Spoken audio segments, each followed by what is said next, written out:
สบายดีไอ้น้องในกลุ่มเบิร์ดทุกผู้ทุกคนอย่าเฝ้าสงสัย จะมารีวิวไอ้รถจักรคันนี้ยามาฮ่าเมด Y80 รถแต่ข้าวรุ่นพอเถ่าเลยเนาะซึ่งคันนี้ก็จะเป็นขายไปแล้วก็เลยว่าจะมารีวิวร้านการขายเพราะว่าอันใดว่าอ้ายในกลุ่มเพิ่นก็เห็นแหละเพิ่นมักสอบใจมักในรถเก่าคลาสสิกเข้าแหละก็เลยปิดการขายไปซึ่งตัวน้องเองก็ได้มีโอกาสขี่รถมาลินในบ้านนี่แหละ วิวก็โอเคเนาะเอามาเขาเรื่องกันต่อหมอหน่อยๆนี่ก็อยากสอนน้อยๆนึงมาเขาเรื่องกันต่อก็คือรถคันนี้เป็นรถปอเฒ่าน้องเองเนาะเราก็ใส่มาโดนนั่นแหละแต่ข้าวเราเป็นบาวคนที่บอกหรือว่าอยู่ในช่วง30 ปีหลังคันนี้ถือว่าขี่ดีแห้งอ้ายเพิ่นเห็นใน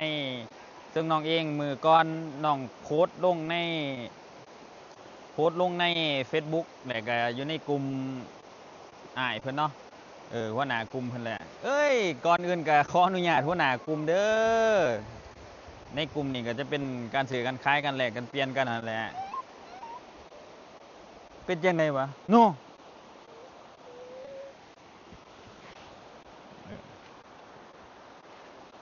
เอามาต่อกัน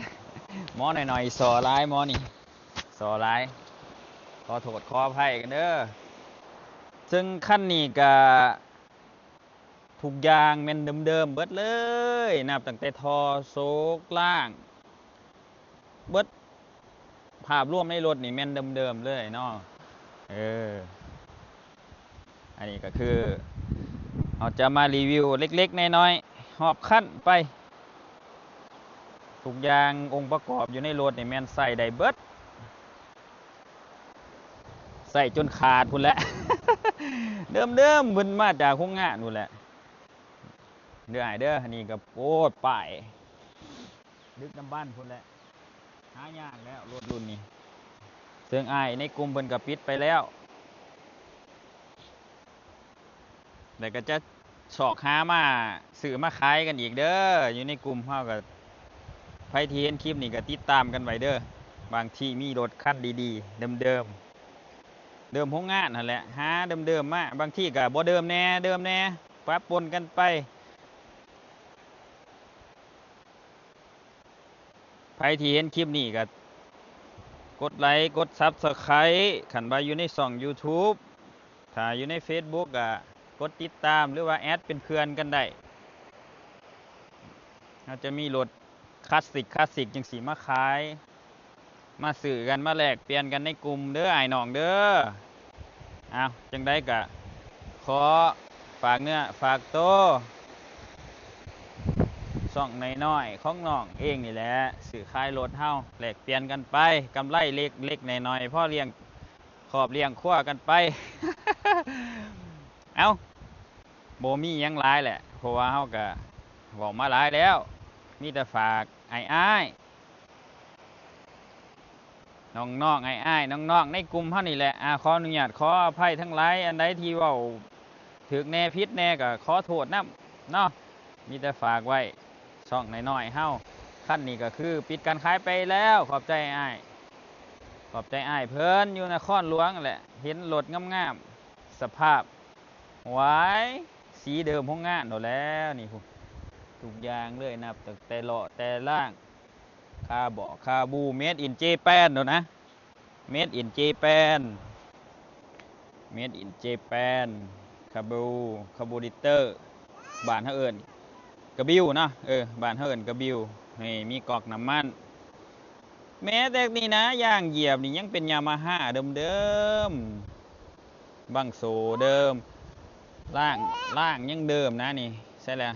สลักมันนี่สลักยามาฮ่าโอเคนะหมอนี่เดิม จักสีว่าตัวใดเดิมเนาะแม้แต่นี่เนี่ยนะนี่หุ่มยังเดิมมากนี่ บิกทุกอย่างใส่ได้เบิดตาไฟใส่ได้มีแต่ตาเดียวขั้นนี้มีแต่ตาเดียวไปแกเอาเสริมมากกะนี่แหละเสริมมากกะเพิ่มความสว่างขึ้นอีกน้อยหนึ่งนี่ล่างเฮาใช่เลยล่างหน้าล้างนี่แม่นเดิมมาจากโรงงานนี่แซมยามาฮ่าคักข่อยเองผู้ขายเขาก็ยังเสียดายแหละเสียดายเฮ็ดจังได้แหละเฮาก็มาปั่นไอ้น้องขี่ในกลุ่มนี่แซมยามาฮ่าราคาอ้ายเราได้ไปโคตรดีเลยนะไปขี่หรือว่าไปใส่หรือว่าไปขายต่อก็ยอมดียอมได้เฮาแบ่งปันกันอยู่ในกลุ่มไอ้น้องเฮาโอเคก็สิได้ฝากกันซ้ำนั่นแหละมีหยังก็ฝากติดตามฝากกดไลค์กดซับสไครต์อยู่ในช่องหน่อยๆเฮานี่เด้อบ๊ายบาย